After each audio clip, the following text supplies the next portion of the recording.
Hi everyone, we might just wait a few minutes till we get more people online.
Hi there, good afternoon and welcome to this Urbis webinar in our Value of Place series.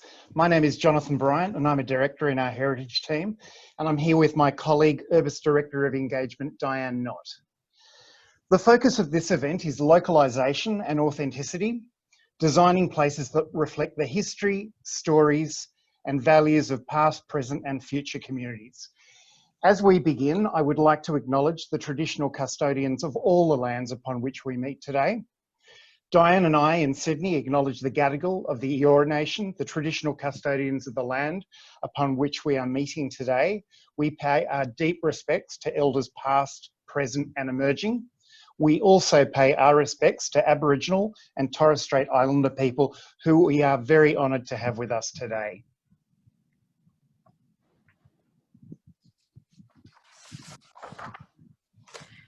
In the spirit of listening and learning to create better places, we've brought together a truly national panel here today. So I'm going to introduce you to the people you'll be hearing from over this next hour. Sandy Angie is a Perth-based architect, and in addition to running her architecture practice for the last 4 years, Sandy led the urban revitalisation project Historic Heart, which was focused on rejuvenating Perth's East End. Sandy is the editor of The Architect magazine and also at present is running for Lord Mayor of Perth. So thank you, Sandy, for joining us. Dr. James Lesh is a postdoctoral research fellow at the Australian Centre for Architectural History, Urban and Cultural Heritage at the University of Melbourne School of Design. James's research examines 20th and 21st century Australian urban planning and architectural conservation theory and practice. Welcome today, James. Kevin O'Brien is an architect and a principal at BVN and is based in Brisbane. Kevin is a descendant of the Meriam Mer and Karareg people of the Torres Strait Islands. The Urbis team is currently working with Kevin on the Atlassian headquarters at Tech Central in Sydney.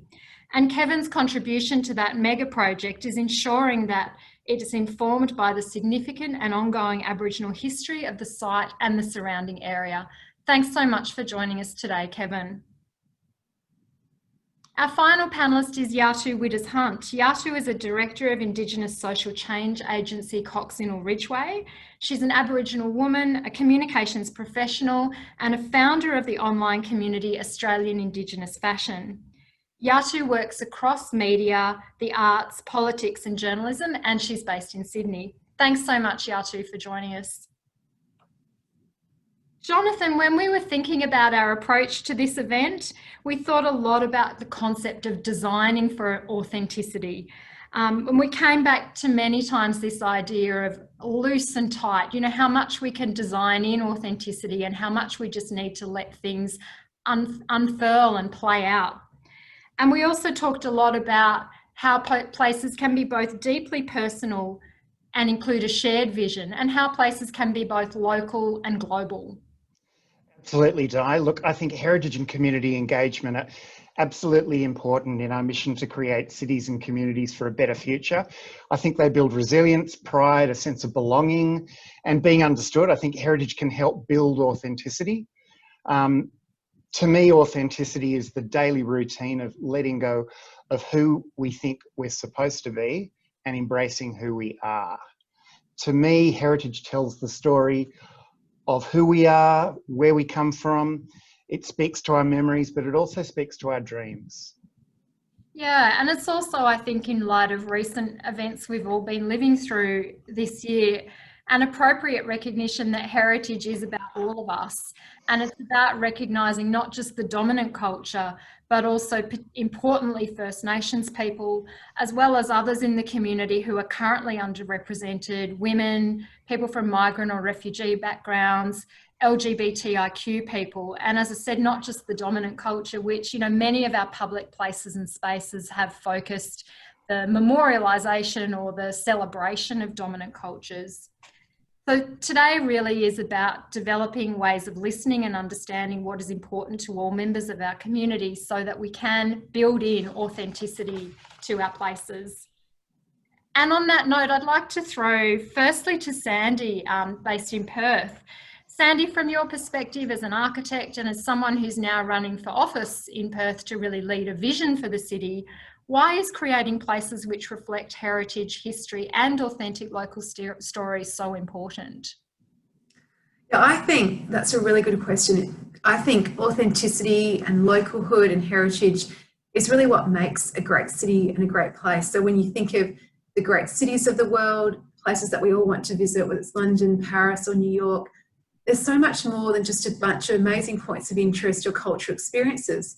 What really makes them special is the distinct neighbourhoods and the streets that make them up. So if you think of Covent Garden in London, Montmartre in Paris, Soho in New York, Chinatown in Melbourne, it's that character of the heritage architecture and the interesting streets, because really when you experience a city, it's at street level, and that's what's really important. So the Historic Heart project in Perth was about revitalising a part of the city that had really been forgotten for decades. So there was very little development, and people just didn't know about the area at all. But it was home to one of Perth's greatest collection of heritage buildings. So, for example, Perth's oldest standing building, the old courthouse, our first hospital, our first fire station, our town hall.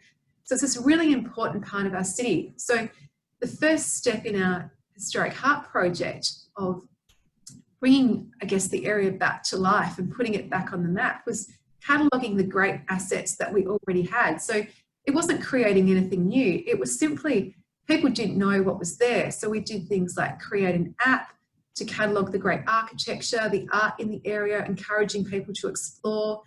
We did streetscape improvements through art, landscaping, murals to just enhance the experience of walking through the area. So these are not big budget things, but it was not creating anything new. It was just celebrating the authentic character of what we have, and I think that's really important. Sandy, the point that you mentioned about uncovering the past, Yatu, I'd like to hear from you, from your perspective, this sort of collective uncovering where communities come together and either rediscover a place or discover it for many people for the first time. Yeah, absolutely. And I think in a lot of the work that I do, we're really building the story threads through place, through consultation, through design. And I think fundamentally, particularly coming from an Aboriginal perspective, the first sort of motivation for doing that is respect. So we're respecting history and story. And we often talk as Aboriginal and Torres Strait Islander peoples about carrying story with us wherever we go. And that's the same for country. We listen to country, we hear the stories she tells us as well, and bring them to life. And I guess it's a really exciting opportunity to facilitate relationships as well, and to strengthen relationships between communities and country. And I think we sort of live in a world where some of those aspects are somewhat disconnected. And for us, particularly from an Aboriginal point of view, that really also facilitates well-being and facilitates a sense of social connectedness and reaffirming that we are part of the environment and it is part of us. And I think when we're looking at a broader scale as well, it really has the potential to support social and emotional well-being of thriving communities, which is a really exciting idea to explore. Great. And James, from your perspective, you've looked at that social and cultural well-being over, you know, many decades and centuries in Australia. Can you give us your take on why authentic places are so important for us as a society? James, we'll just pop you off mute. Thank you. Right. In our cities, we strive to create places for people, and this has been an objective of, I think, of planning and of urbanism for a number of decades now. And fundamental to who we are as people and communities is our history and our heritage. And I agree with the other panelists about this as well. And so I think the primary way, and if we look to the past as well, in which heritage has achieved better places and can still, I think, today achieve better places, is by not being set up as in opposition to development, as in opposition to change, or as a barrier, but rather conceiving of heritage as embracing the potentials of good, sophisticated and sustainable development. And so for me, I think in this way, heritage can inspire design, it can inspire placemaking, and it can enrich the physical and social fabric of places by adding a sense of authenticity or depth or texture of them. And heritage systems and schemes, I think, need to be further developed and reformed perhaps to support this. So cutting edge heritage inspired place interventions, I would say, can empower the anchoring of the past in place, and in doing so make places and cities more richer and more meaningful for people and for the future. Thanks, James. I like what you're saying there, and it's a good way to segue, Kevin, to your work at Tech Central with Atlassian. This is about a leading edge building, you know, it's in the CBD of Sydney. It's about having a global exemplar for the future. But part of what you've been doing is making sure that that vision for the future also incorporates what's significant and important about the past and the present in terms of Aboriginal contribution. Really keen to hear from you on that. Yeah, so I think the great opportunity there has been to understand, I think, the difference between, I guess, two kinds of contributions. One would be what might be thought of as interpretive or symbolic insertions into an urban fabric. And the other is actually to do with a spatial framework that extends an engagement or offers an extension of an engagement for people to come closer to country or be exposed to country in a particular way. So that's where that project's really getting exciting, because it's not relying on motifs or one-offs to kind of point not just to the past but also the presence. And because when you think about things in terms of a spatial setting, you can really start to take a 60,000-year-old custom such as sitting in a half circle having an informal chat, and that becomes implicit in the way that a bit of public space can actually set out a bench that also enables a conversation to occur. So you can extend the idea of an oral tradition much longer and much deeper, and into into a kind of relevance of what's happening now and into the future. Kevin, I've found that process absolutely fascinating. It's really, I see it as a massive opportunity on a site like Atlassian. Can I ask you, Kevin, why you think it's important to balance the views of, you know, traditional heritage in Australia with its focus on aesthetic and historic significance with the social and cultural values of the broader community? Oh, I think it's important because the broader and deeper the understanding of a concept such as heritage is, the richer it can be and the more relevant it can be for all of society. So if we look at Australian society comes from all over the planet now. It's not just the colonial outpost anymore. We've got a multicultural layer. There's even the new refugee intake that's coming in now, and we've got people from everywhere. So it's really, in my view, it's really important to start extending the definition of heritage, because I think the one we work with at the moment is, yes, it's traditional, but it's also very limited and exclusive in the way that it operates. And it can be synthesized very simply, I think, with all these other possibilities, and not it's not a matter of rubbing one out over the other. It's actually bringing them all into conversation. Which is a very nice segue, James. You've recently written a very interesting article in The Conversation about why heritage protection is about how people use places, not just their architecture and history. I found your article a very timely reminder that heritage belongs to everyone in the community, not just to anointed insiders like me. Would you like to comment on that? Sure, Jonathan. And I suppose then you'd probably characterise me as an insider in some ways as well. And I agree with Kevin's broader point. And I do want to say is that I do think there's as much place for aesthetic and historic significance in heritage as there is for social and other broader cultural values as well. But I think the challenge is that the way that aesthetic and historic and social and a range of cultural values are recognised within heritage has not always tended to keep up with cutting edge design or cutting edge historical thinking. And it also hasn't necessarily always kept up with the expectations of broader society. And I think that's where the heart of the problem lies. So I'm writing a book at the moment exploring a number of these issues, and heritage becomes dynamic when it remains open to the reality that cities and places and values are always changing in society. And so I'm kind of working on the conclusion at the moment. I'll give a little bit of it away. And I kind of suggest heritage can open up new possibilities for places that can make places distinctive, memorable, and attract repeat visitors.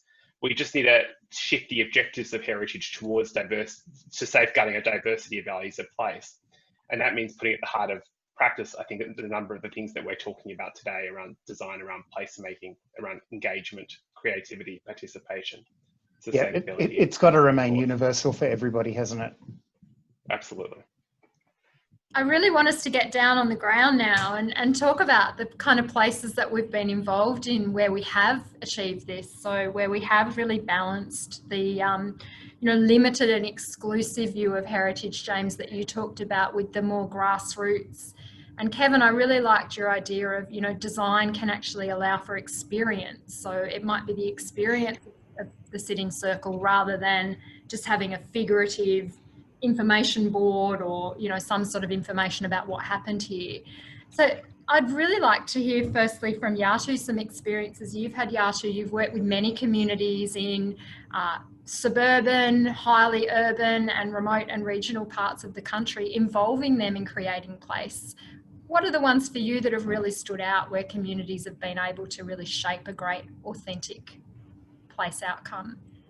Yeah, thanks, Di. There's probably been a few standouts. I was actually very lucky to work with Kevin actually on the Kimberley development of the Kimberley Centre in Western Sydney, which was a really landmark project. And the other one that sort of comes to mind is the Echo Point Visitors Centre that we worked with local traditional owner groups to help inform and shape some of the design aspects. I guess the first point for us is really, one of the key learnings for us is really the first step would be to ask communities how they want to engage and consult. And I guess that can be very different across different Aboriginal and Torres Strait Islander communities. So in some areas, we run digital consultations with people. We talk to elders in remote areas on WhatsApp to seek views, or we run the more traditional Q&A style or presenting mood boards or those kinds of things.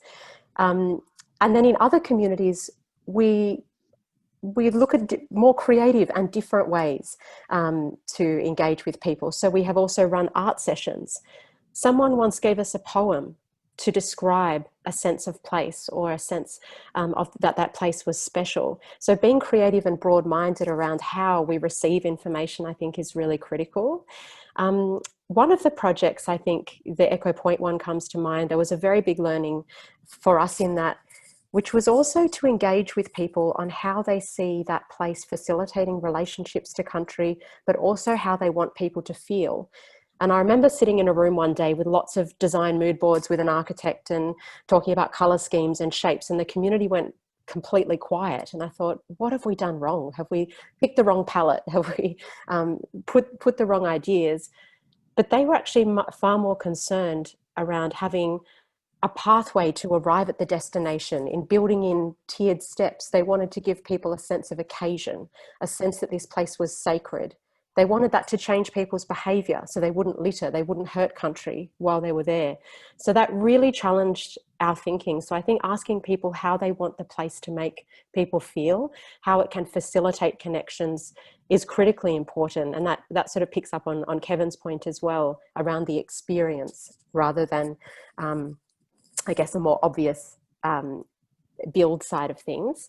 And I guess the last point I'd make is, in some projects, we've had to think a little bit broader, and that's really broader richness. So when we talk about Aboriginal consultation, we often go to the cultural leaders in communities, obviously to land councils and to key cultural groups. But there's also a place that we've learnt to diversify the voices and to work with cultural leaders to find out, how do we best embed the voices of children?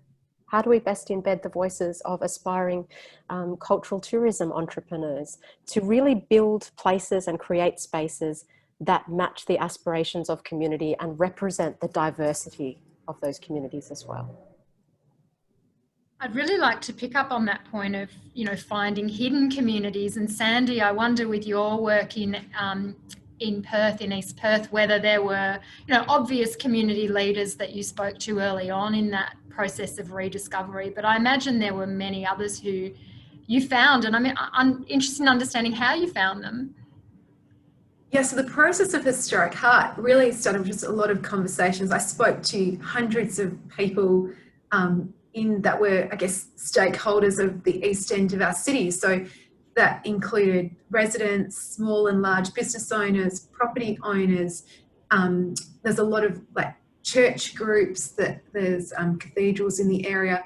We've got these 10 quirky small museums in the East End, speaking to all of them. So there's the Royal Perth Hospital Museum, the Old Courthouse Law Museum, the Fire Museum, and others, and bringing all those people together with their stories. Also, lots of social organisations that work in the area, like many cities of the world. Perth has a problem with people experiencing homelessness, and how do we help people get into homes? So because of that, we've got groups like Noongar Outreach, Homeless Healthcare. These are all people that work in our city daily. So talking to all these people about how we can better build community. And, I think unanimously everyone said it's about working together. So it's not about, the local government can't really create authentic place in itself. What it has to do is work with the people. And that's what we did. Because what happens is, when you work with the community, funding that from whether it's state government, City of Perth, or other sources, you're able to leverage so much more. So any funding that we got through grants, we were able then to match with private stakeholders, and then more than match with volunteers, pro bono work. And then things that we did then became, authentic, because it was coming from the community itself. It wasn't something that was imposed on them. So I think there's a real benefit in working closely with everyone and a diverse set of stakeholders across the city. We've got a question later in the segment, and I know we've got a question that's come through the Q&A from the audience too, about things that often get in the way in that process. So whether it's planning regulation or funding requirements. So I'd like everyone to kind of have a think about that as we get into those questions. So there are things that enable that coming together, but there are also things that tighten the way that we can create great places and work with communities to do that. Kevin, to you for a final comment on this question, and it really does link to the next question we have with you around designing with country. And I know that you've got a very unique way into thinking about this. In fact, you've provided us with a graphic which really talks to how you approach designing with country with communities. Yes, I think that graphic's coming up next, isn't it? Yep, here it is. So just by way of explanation, this is a layers of influence, and it's kind of a diagram of Australian history, but also sort of trying to anticipate its future. So if you can imagine, in the middle there is the, for ourselves as architects and whatnot, it's the architectural project, it's the city, but the things that can influence it are found all around it. So in the first instance, in my view, it should be Aboriginal country. The next is the colonial infrastructure. The third is the philosophical or the multicultural philosophy that's come from around the world. Then we have the city or the project. We then have the technology, which is ever changing and always ahead of us. It's never behind us. And then we have our identity at the scale of the globe or the global conditions. So in order to reveal like a genuine identity, an authentic identity, the one thing that absolutely binds us to this place is this concept of country. And I'm assuming most listeners have seen a sort of quilted map drawing of Australia, which sort of shows approximately 300 different countries and nations. So each of those things have their own unique cultures, their own unique stories, their own places. There's things that connect, but they're absolutely defining of place. So within that, being able to define that place has led to this next question about how do you do it? It's one thing to say it, it's a matter of how do you do it. And the great thing about the last couple of years here, certainly with BBN and the work I've been doing at the University of Sydney through studios and other work beforehand, is that we're inching closer and closer to this idea of a method and of designing with country. And that's what we've been even taking to the next level for the Atlassian project. But it's really, the only way it gets better is having conversations with the likes of Jonathan and others in the team. So it's not something I'm driving just by myself. So when I walk into a room with a lot of people who inevitably have backgrounds from all around the world, they can actually understand that they're an important part of this puzzle, whatever the project is, and that they all have to be brought to bear. So I think to go to a conversation we had last week, that's, I think, the absolute essence of what co-design is really about, is that you empower people who are part around you and sort of focused on that project. And Kevin, we've got a question from Pia, who's on the audience today, saying, how do you apply this? So is this something perhaps you would take into a first workshop with people? Do you talk them through this conceptual framework? Have you found that a useful way into the conversation with people? Or is it something that you've got more for you as a framework for your own personal practice? It depends on what the project is. If I'm doing work strictly with Aboriginal communities and Aboriginal clients, I don't need to show this, because the thing that we're immersed in is an understanding and an absolute awareness of what it is to be working with country. There's an inherent understanding that there's no such thing as a site. There's just something that belongs to something else, which is this concept of country.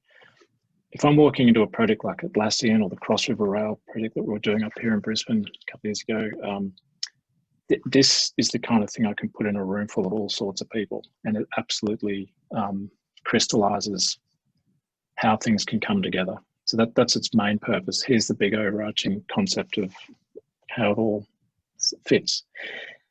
The next, to go directly to the question, there's a very clear process, and each year in each project it gets changed up just a little bit because of the conversations with people from all those other layers of influence, and it's just making it much better. So the sort of general approach, once we get agreement with whoever the big clients or project managers or whoever the stakeholders are, is to agree to 3 bits of work. One's the formulation of a framework, which goes into the basically a research document about what the site belongs to, cultural overlays, geographical overlays, flora, fauna, all these sorts of things that describe the place or the site that sits in that bit of country. Then we isolate what we believe are opportunities, and that in the opportunities, that's where we get into the nitty-gritty about what those settings are in terms of space, what the palette is in terms of materials, flora, fauna that might come from that place, and then concept of caring for country, which go to sort of sustainability and energy things. And then we go to a third part of work, which is the proposition, where we actually, as a broader team of consultants, actually come up and say, well, this is what we're all doing. But that 3-step process is, the whole point of it is to enable everyone who's around that table through that diagram that's on the screen now. Fantastic. And I really liked what you said about it being an iterative process. So you know, this diagram isn't static, it'll keep changing as your responses to the methodology and the involvement of communities, you know, will it to change? Yeah, look, even in the 3 years, the first iteration of this drawing was slightly different. In fact, it was probably missing 2 other layers. And a series of projects since have just slowly built it up. Because in many ways, you look at it and it's the history of Australia right there, right? You can see that's how it's landed. But you know, the end game is not to stay like that. It's actually to say, it's just to acknowledge that there's all these things out there that are fantastic. And how do you draw on those things? Because there's a lot of things that can divide these groups and these layers. There's also a lot of things that can bring them together to make something that's really kind of amazing. And I think, you know, I think that's what's happening at Atlassian right now, because that's the active project that's really tuning this drawing up to another level. Jonathan, I know you've got a question for James around the Pride of Place event. Yeah, I'd like to ask you, James, what are the benefits of recognising and celebrating diverse histories, which tell the stories of all groups in the community, including First Nations people, migrants, refugees, and in particular LGBTIQ people? Yeah, sure. Thanks, Jonathan. And I won't for a moment speak on behalf of all those groups, but I'll bring in some general observations. And I suppose what they would be is that I think it's through recognising historical complexity, social complexity, that placemaking and heritage can enable that deeper sense of belonging and that deeper sense of attachment. And I think there's a slide that hopefully I can bring up. Yeah, great. And so a particular area that I've researched and been involved with has been around LGBTQ or LGBTIQ heritage. And one of these areas is, this is an example of a past that can sometimes make us feel uncomfortable, because it wasn't that long ago that homosexuality was illegal in both Australia and I've been involved in the UK as well in British society, or that historical convictions could affect the future prospects of people. So part of being part of these projects is accepting that discomfort and reaching out and talking to people who aren't normally spoken to in the shaping of the built environment and actually listen to them. So we see that in for example, the LGBTQ Pride of Place project in England, and that inspired a subsequent follow-on project, which I was involved with, called Rainbow Jews.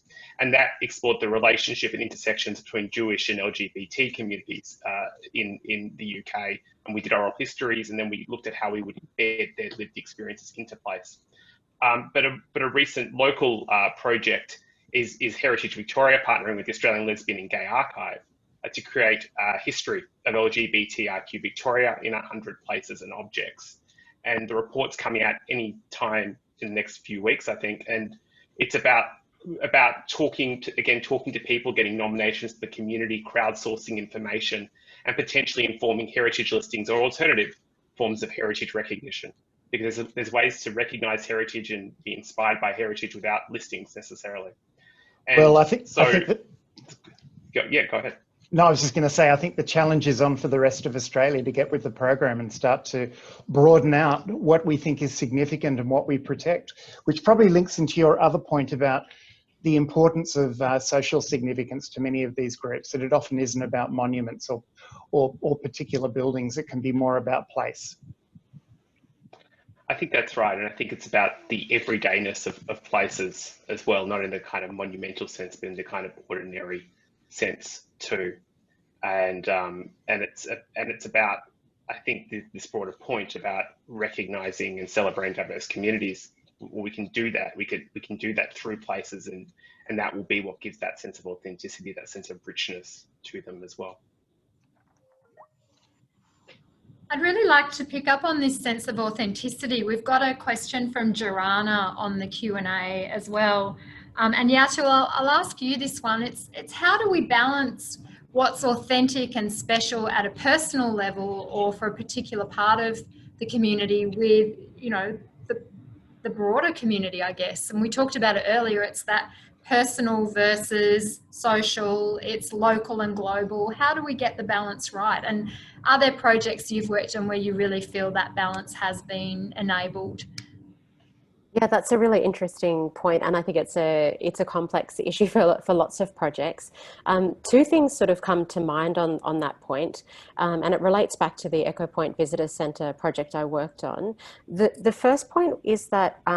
And this picks up on something that Kevin said earlier around creating experience, is that a big focus of that project was not necessarily about creating particular places or spaces that looked a certain way, but places or spaces that facilitated storytelling, so that various people, perspectives, people who may come to the community later on, people who may be visiting the community, had the equal opportunity to tell those stories. So we focused on things like building big yarning circles, so places and spaces to facilitate that, which I think was critically important, as one way to address the diversity of stories, but also to create an invitation for people to share their experience, whoever they were and however they were connected to that place.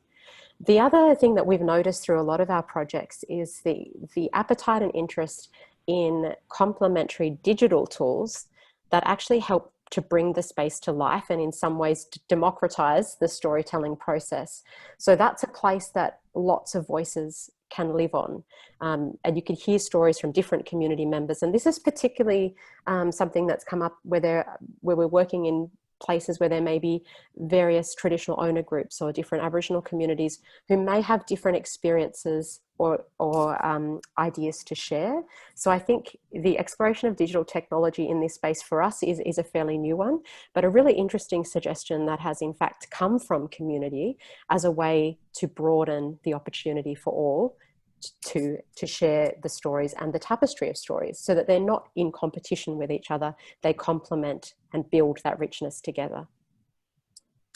Andy, you were nodding vigorously when Yatu was talking about digital tools, and you mentioned an app that you used for Historic Heart of Perth. Really interested to hear from you the techniques and the approaches that you took with communities to tell that rich tapestry of stories. Yeah, I was nodding at Yashi because I think, technology does now enable us to tell stories, and in a really cost-effective way where we don't have to, I guess, build monuments in our city. We can work with the things we've got and tell stories around that. So the app that I mentioned before for Historic Heart, so we have a number of walks. So we've got an architecture walk, the architecture buffs, we've got a small museum walk, which is more tailored for families. We've got coffee walk, bar walk, and at the moment we're working on a specific children's walk, so working with the school to create a walk for children to do either with school groups or their families. So it's still, we're not spending money building things in the city, we're using markers that are already there but that have different significance for different people, or picking out parts of our city and our neighbourhoods that may appeal to some groups over others. So obviously some people will be more interested in a bar walk or a coffee walk than an architecture walk, but providing, an experience of our city to cater for everyone. And that's why I was nodding vigorously, because technology enables us to help people engage with our city in a really cost-effective way now. I'd like to ask Yatu a question about difficult places in our environment. In light of Black Lives Matter and the international discussion around problematic statues and other iconography, how do we deal with difficult and uncomfortable symbols of our heritage? That's a very hard question, Jonathan.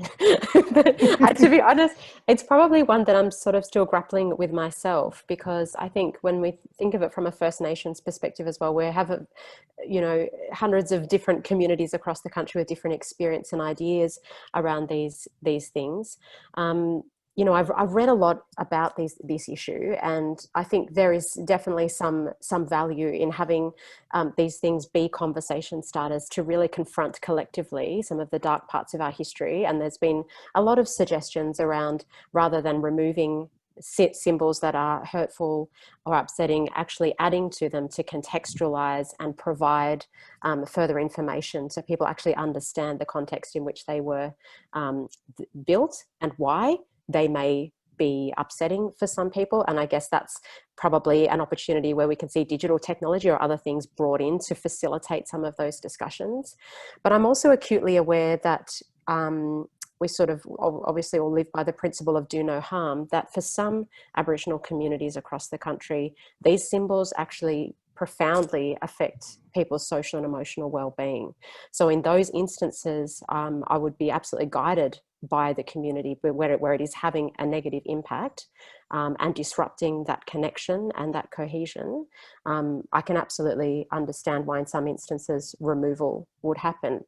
I guess the bigger issue for us is that it links into, you know, so many other social issues. And if we look back to how these processes were implemented to decide how these things were done, we can see the bigger issues in terms of lack of representation and political power and value of cultural knowledge. And those are the things that I think now in this context, we have an opportunity to review about how we embed those and value those in decisions that we make, whether it's about removal of statues or about placemaking going forward. I really like your perspective on, which links in with some of my thoughts, which are developing on this issue too, that it's often better not to edit out our past, and actually they can be lessons if they're appropriately interpreted and added and maybe reframed and maybe in a different place. Maybe a statue in a town square is in a museum rather than in a place of glorification. How do you feel about this, Sandy?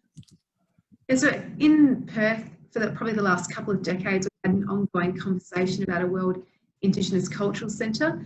And I think many people here agree that this would be a really powerful message of reconciliation to have a significant cultural centre in our city. And it's been great to see that this has been gaining momentum just in the past year. So a recent report from our Committee of Perth, Bulu Corp report outlining the concept for the idea, and then recent announcement of state government funding of $2 million towards planning. So I think this would be a huge opportunity to celebrate our amazing culture of our city of Indigenous culture, but also, as Yatu rightly pointed out, to act as a conversation starter, to include in there, you know, stories that are really hard, really dark parts of our history, to cause people to reflect and hopefully take action, and dark stories, in fact, from present as well, to cause people, you know, to reflect and move into action. So I think this is something that's, you know, really, I guess, topical at the moment in Perth. Great points. Have you got anything to add, Kevin? Oh, no, I think I fundamentally agree with Yatu's sentiments. I think, like in our communities, or certainly ones I'm part of and frequent, statues just aren't at the top of the pile. I mean, we're dealing with deaths in custody. We're dealing with, you know, lack of housing, being kept out of the mainstream economy. There's so many other things that we're actually concerned about. And I roam a lot between Cairns and the Torres Strait, which is about the size of California. And I probably think there's maybe 4 statues in that space. So it's not a big thing. But when I come to the city, obviously it's a very different thing. And I think in those cases, it absolutely needs to be led by custodians from that place. So I'd support them. Interesting to hear your perspective. Can I bring in a question from the chat here? Simone's asked us about some examples of engaging with regional communities. And Kevin, you just mentioned that huge area of Far North Queensland that you're working in. Any thoughts or any different approaches that you would take working with regional versus city-based communities and involving them in placemaking? Not really, no, because it still starts, I still have this, Yatu alluded to it before, there is an understanding in our communities about a hierarchy of who you start talking to, and sort of step back from that. So you do start with elders, and then you come to stakeholders and others, and you work your way through. But it's very much understood that you need to speak to everyone, and even practicing as an architect, I've been, I don't know, maybe it's just from growing up in this context that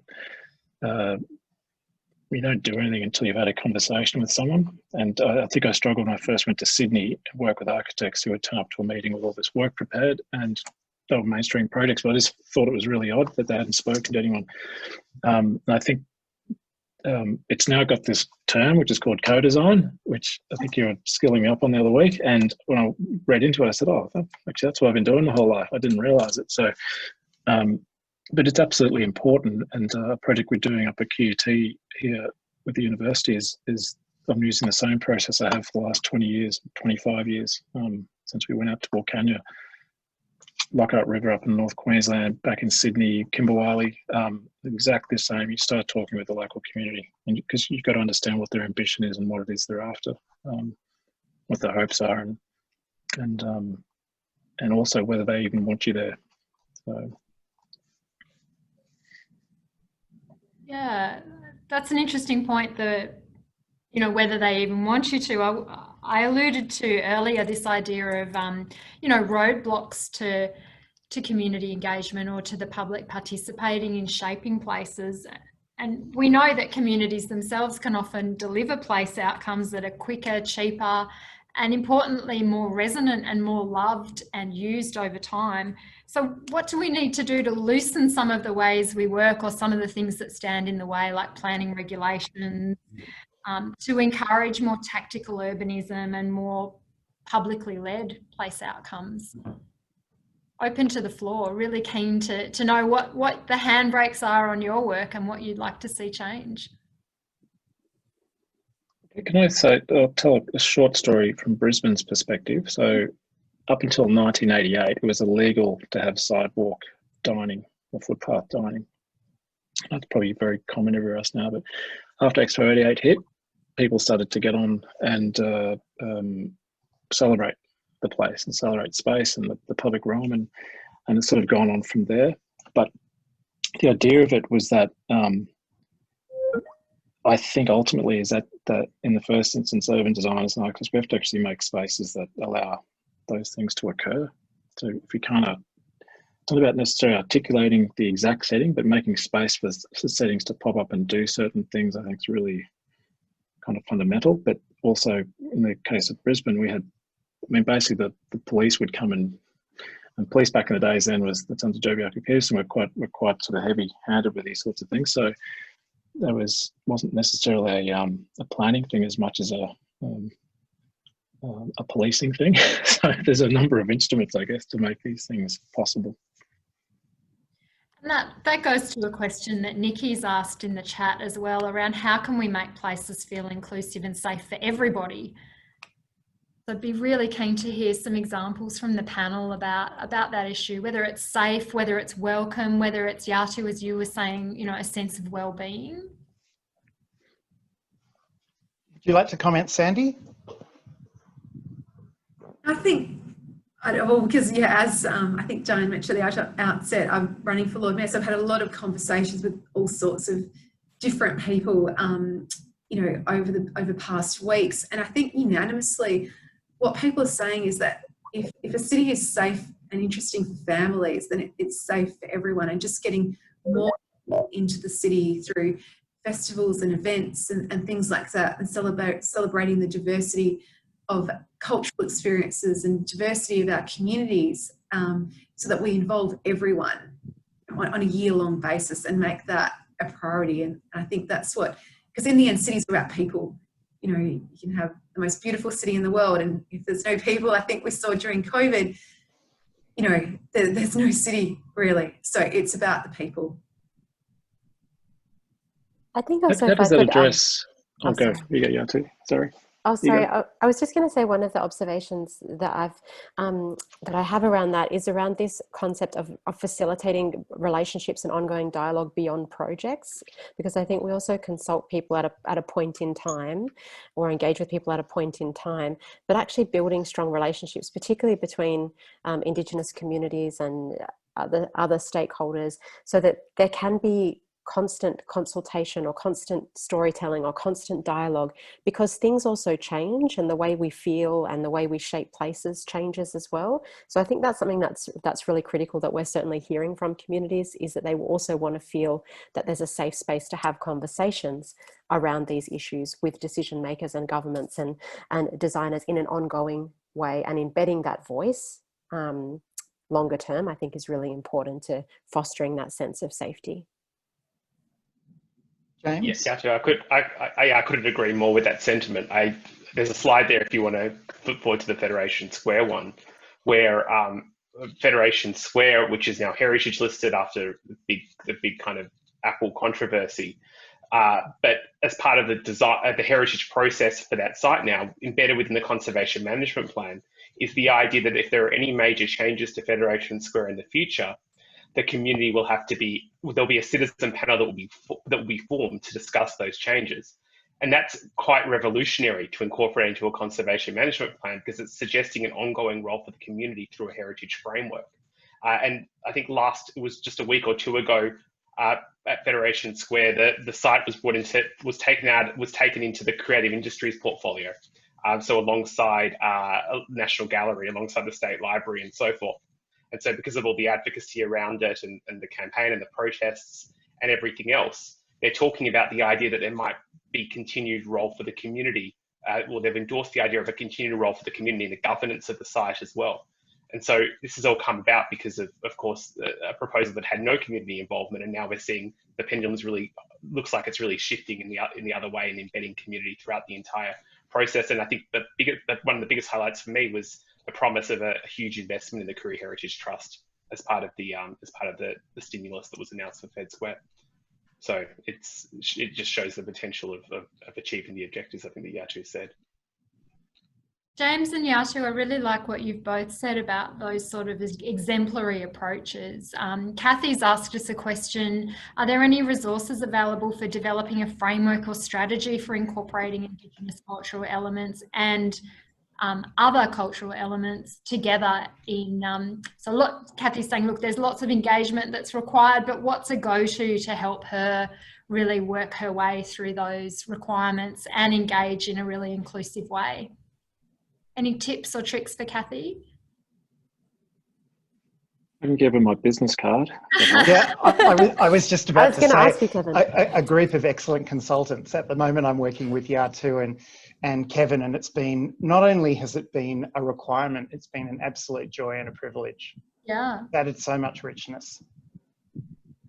Yeah, look, I just to add to it, like, I don't mean to demean the question, but I think what I think has to happen with Aboriginal context is that it has to include this idea of agency, and Aboriginal people have to be involved, not just on the stakeholder side, but on the consultant side and right through to the end. And that's really important from my perspective, and I've been really careful only now to get involved in projects that enable that, because there is a long history of non-Aboriginal people engaging in this space, reinterpreting Aboriginal culture and getting it, in my view, significantly wrong. And it's not just in the built environment, it's in academia as well. And I have a sort of a fundamental problem with that, which I'll probably never get over, but that's my problem. But what is happening in terms of like reacting to it is that there's a whole group of Aboriginal people who are architects, urban designers, landscape architects, artists in Australia, New Zealand and North America. And we've been getting together over the last few years. We've got our first book, which we published the year before, called Our Voices. The second book's just about to get published. I'm just doing the final edits, and we'll do a third one next year. And that's telling a variety of stories from all different perspectives and a number of different approaches, but they're all about the authenticity and the agency of the Indigenous voice. And I think that's what we have to keep front and centre with these things. If you're going to engage in that space, in my view, you should have Aboriginal people involved in that. Yeah, that's my position. Yeah. Yeah. I couldn't agree more with you, Kevin. I think it's absolutely vital, and we all need to learn to stop speaking on behalf of others. Mm.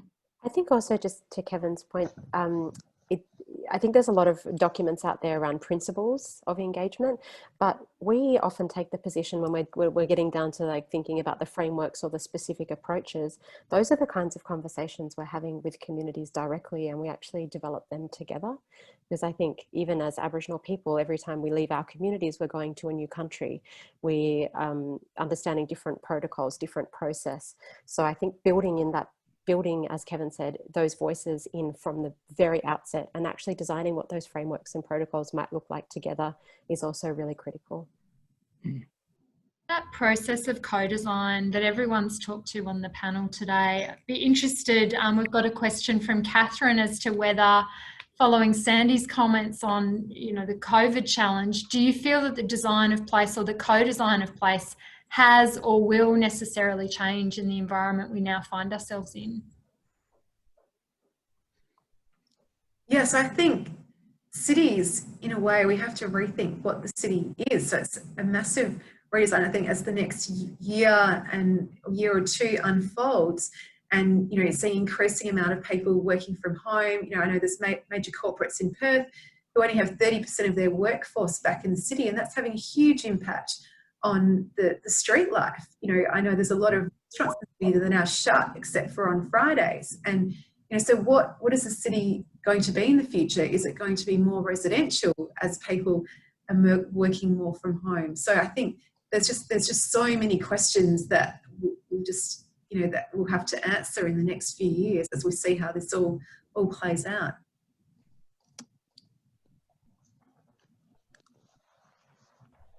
Right. So to add, we thought we've got an almost national panel here. So let's take a little bit of around the grounds on, you know, how are we going on this approach? You've each talked in a really compelling way to the process of co-design, the process of shared histories and creating places that are deeply personal but also resonate with many people across the community.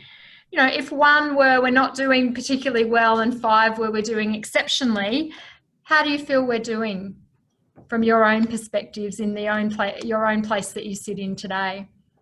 Should we start with you, Kevin? No, I think you, Jonathan. How about you, Sandy? Oh, it's so difficult to answer. I think, you know, a lot of people are working really hard to do their best. So I think you can't really put a number on it. I think, you know, the conversations, we probably wouldn't have been having these conversations a few years ago. So I think that everyone's working really hard, and that's a really positive thing. I guess it's just important to all keep trying and to begin that journey. How about you, James, down in Melbourne? Co-designing the question. This is so it's a 5 out of 5 in terms of, you know, breaking this apart and taking a new approach. I can answer from my perspective again, I guess, because I'm bridging Brisbane and Sydney.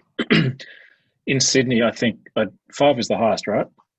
Yep. Yeah, so I think it's actually pretty close to 5, and it's mainly because New South Wales have taken on, through their planning department, a very serious position on the involvement of Aboriginal heritage through the Government Architect's Office. So I think what is happening there is unbelievable and fantastic, and it's leading to the work Jonathan and I are doing now I agree, Kevin. With Yatu. I think carrots are all very well, but sometimes you need sticks.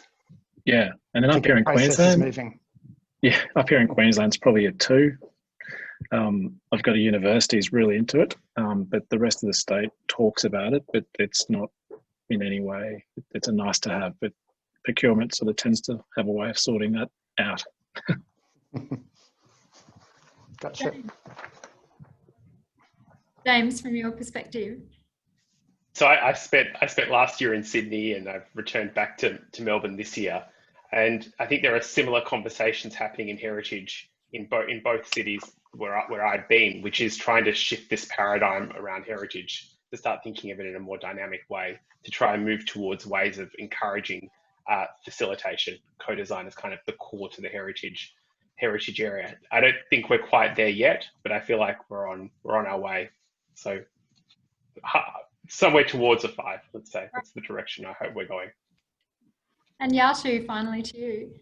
Well, I'm scared to give a number because I think it's different in different areas. I think in New South Wales, from some of the projects we're working on, we're doing really well, as Jonathan and Kevin have already alluded to. But I think where I think there's even greater opportunity for us to grow, and I think we're seeing a lot of good practices, lots of good principles, lots of good leadership being displayed, is also for organisations and governments and funders and planners to look in as well, and to build the cultural